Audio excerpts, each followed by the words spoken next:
This channel supports Extra Life in its efforts to raise money for the Children's Miracle Network. For more information about how to donate and join in their efforts, go to the link displayed here. Extra Life. Play games, heal kids. What up, everybody? This is your boy Black Magus, and as you can see, I have Madden. Mentioned that I was gonna get it for $1.21 on Twitter before. Yes, I've had it for I got a week and a half, almost 2 weeks now. Been playing it a lot more lately, but not as much as I want to get into it. Haven't really been gaming over the last few days because I'm sick as a dog at the time of this recording. I fucking got the flu from this crazy 15 and under weather that we were having at night here in the DC area. Of course, that ain't shit compared to some places, trust me, I know. But reason I'm showing you guys footage of me just fooling around on the training sessions is because this is how I'm getting myself reacclimated back into Madden. I'm a little more than halfway through the training. I've played some games, and you'll see some gameplay footage in a video where I talk about how I feel about Madden 15. But you know, this is how I acclimate myself to this game because it's not how it used to be. And I believe it was Kid the Gamer who I was talking to this about, going back and forth on Twitter with, about how it's a shame how you always have to go through these tutorials to learn the game, or how games generally are like just riddled with tutorial modes, even when you know, go through playing just a regular game. Whereas back in the day, one of the first things you did when you got a game was you opened it up, you popped open that manual, and you started to study the control schemes and things like that.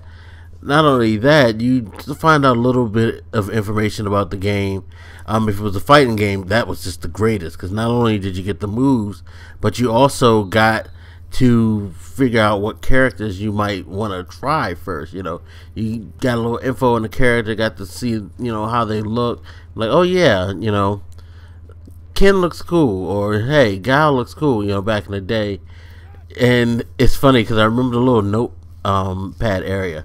That was the best because games used to have codes back then, and you used to always write your codes in that little note area. So even that was a plus. But I kind of miss the days where you can just, you know, look at your manual and get a reference point, as opposed to having to play things like this to get familiar with the controls, or having to pause the game and go into the options and then look it up, you know, and take that long route to figure out what it is, you know.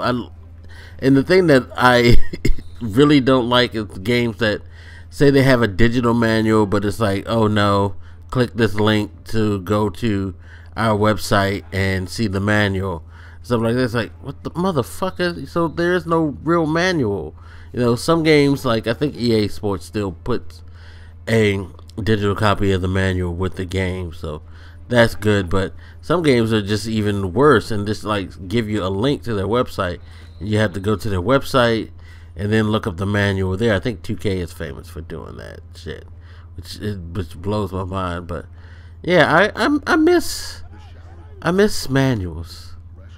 I miss, you know, those little touches we had back in the day with old games, that, you know, it's not just because they were informative and they were helpful, but it was just a cool thing to do. You just like Kid said, you just would pop that thing open and you just have a look at it, and you, like, you know, it kind of built the anticipation, especially when you were a little kid, when you're like, you know, coming home from whatever store you got it, you know, your parents are driving you home and you're sitting in the, you know, passenger seat or back seat, and you just like open that thing up real quick, and you just looking at the you know, manual, reading the little side stories. Like, one of the best manuals I could remember, I have to say probably Final Fantasy 2, because the first Final Fantasy was good. That was a good one, but I think 2 was the one where they really started to like go deep and put the lore. And Legend of Zelda, my God, the manual to Legend of Zelda was awesome, where they showed the enemies and you got to see all of the enemies and find characteristics about them. They had little backstories on them. The shit was awesome. That was awesome. Manuals were a great part of the experience, and I kind of feel bad for this current generation of gamers because you're really missing out on something. I mean, granted, people aren't as literal as they used to be back in the day. Reading is, not as necessary, and not something that a lot of people, I don't think, indulge in. Like, I don't even read on the level that I used to back in the day. I used to read all the time. But, with stuff like YouTube and things like that, you get your information a lot quicker through the visual sense that people just don't really care for that. And I guess that's why manuals kind of died out, because digital media kind of has taken over that place that it held. But I really do miss manuals. I really wish, especially with RPGs, that they made manuals, because RPG manuals were just the fucking best. RPG manuals, fighting game manuals, and I'd say sports game manuals came in third. Those were the best manuals. If you can get a copy of a game, I'd say pre-PS3 era, kind of in the middle of the PS2 era and back, check it out. I think you'll find something really, really cool with those, and you realize that you guys are missing something that was just unique and special about gaming. But that's just my little nostalgia rant for now. As always, you guys hit me up, let me know what you think, and I'll holler at you later. This your boy Black Megas, and I'm out. Deuces.